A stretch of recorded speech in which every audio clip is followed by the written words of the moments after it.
Welcome to this presentation which considers the obstacles to a growing wild salmon population. In June of 2018, the Scottish Government created a Salmon Interactions workstream to look in part at the reasons behind the decline of wild Atlantic salmon stocks. The first stage was the creation of a working group to consider the interactions between wild and farm salmon. The group first met in October 2018 and their recommendations were published in May of 2020. A year prior to the publication of the Wild Farm Salmon Interactions Group report, the Scottish Government published a list of the 12 high-level pressures thought to affect populations of wild Atlantic salmon in Scotland. Two of these related to the aquaculture industry and were considered by the Interactions Working Group. Although this group was stated as being the first stage, no further stages have yet been announced. Thus, there's been no other working groups established that might undertake a detailed examination of any of these other pressures. The 10th in the list of 12 pressures is barriers to migration, both upstream of migrating adult salmon and downstream of migration of smolts.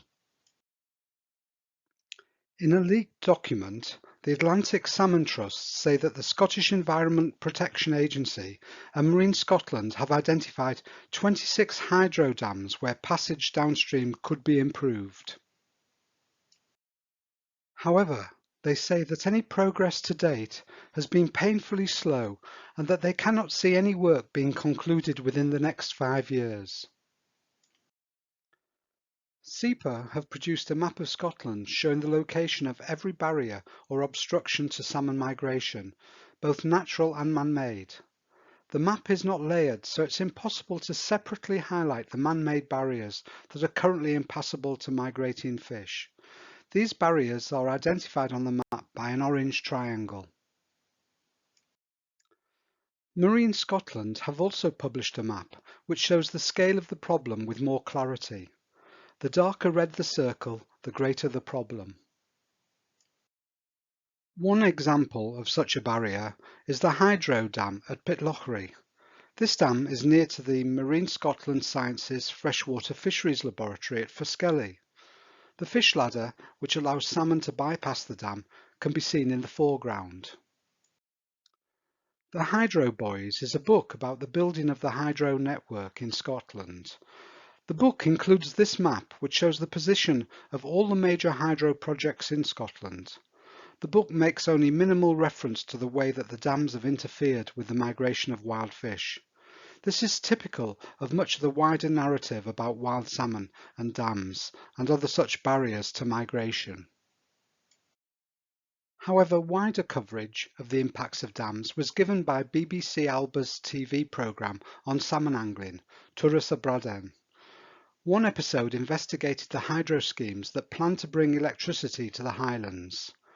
The episode is no longer available to watch, but a short clip is posted on their website. The following slides are screenshots from that clip, together with the English subtitles of the Gaelic soundtrack. The following 8 slides speak for themselves.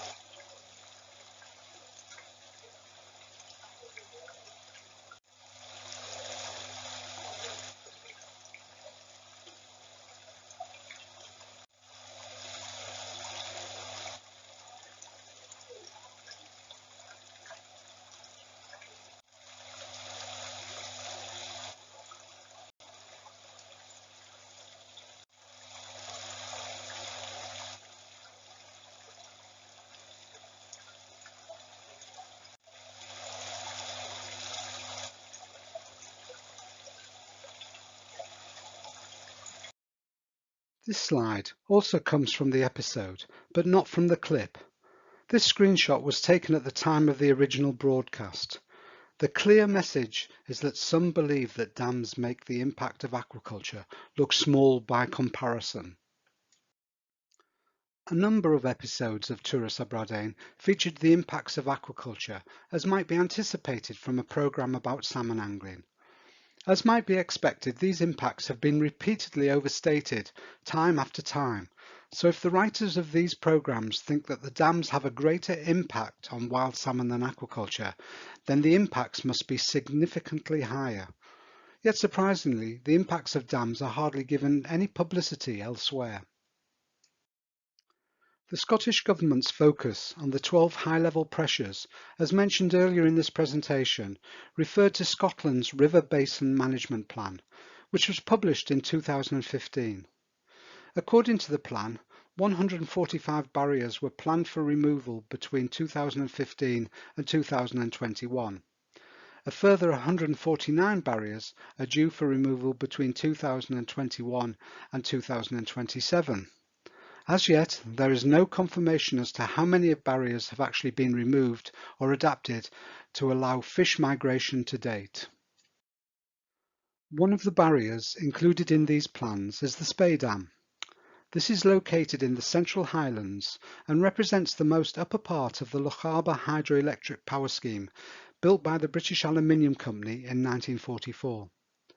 The dam blocks the famous River Spey northwest of Dalwhinnie, forming a large reservoir from which water flows down through a canal to Loch Cronachton at the mouth of Glen Shira. From there, it enters a tunnel emerging into Loch Lagan and then onto Fort William. In early 2016, SEPA officially reclassified the Spey Dam as a barrier to fish passage. According to a statement issued at the time by the Spey Salmon Fishery Board, there had been concerns for many years about the negative impact of the dam.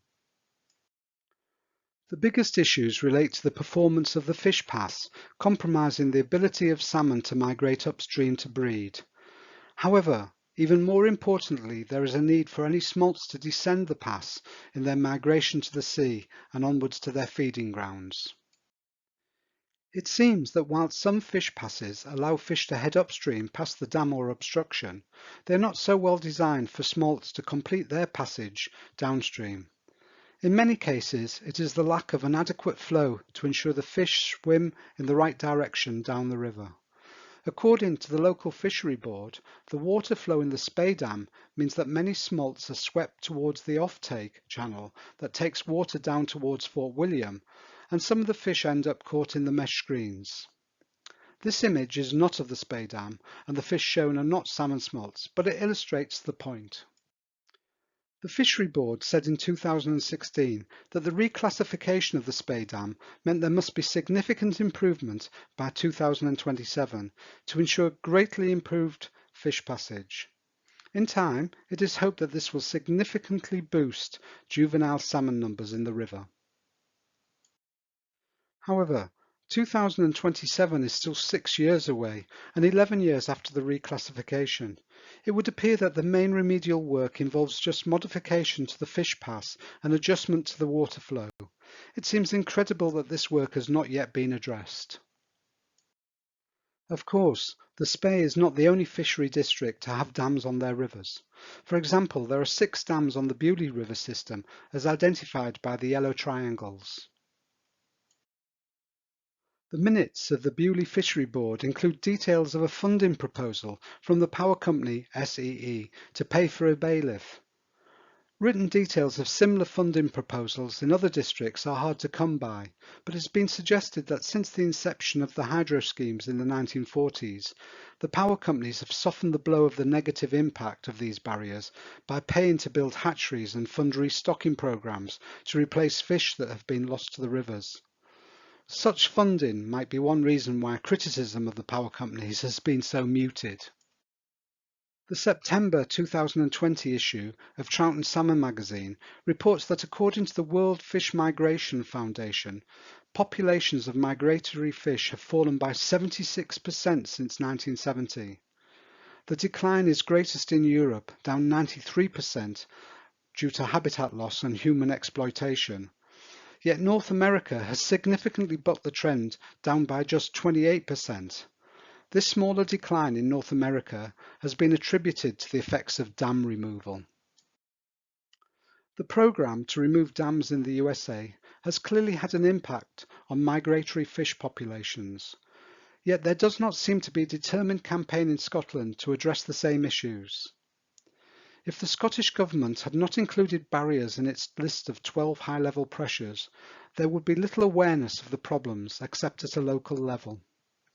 The question is, why was there not a second work stream in place, looking at the impacts of dams and what could be done to mitigate against them? This could have been run in parallel with the first. Why does the wild fish sector not have a barriers interactions manager to highlight the issue? Why is there no sector-wide campaign to raise awareness of the impacts of dams? And why is the wild sector still firmly focused on the salmon farming industry? After all, salmon fishing personality Neen Mackay has clearly stated that some believe dams make the impact of aquaculture look small by comparison. Thank you very much for watching.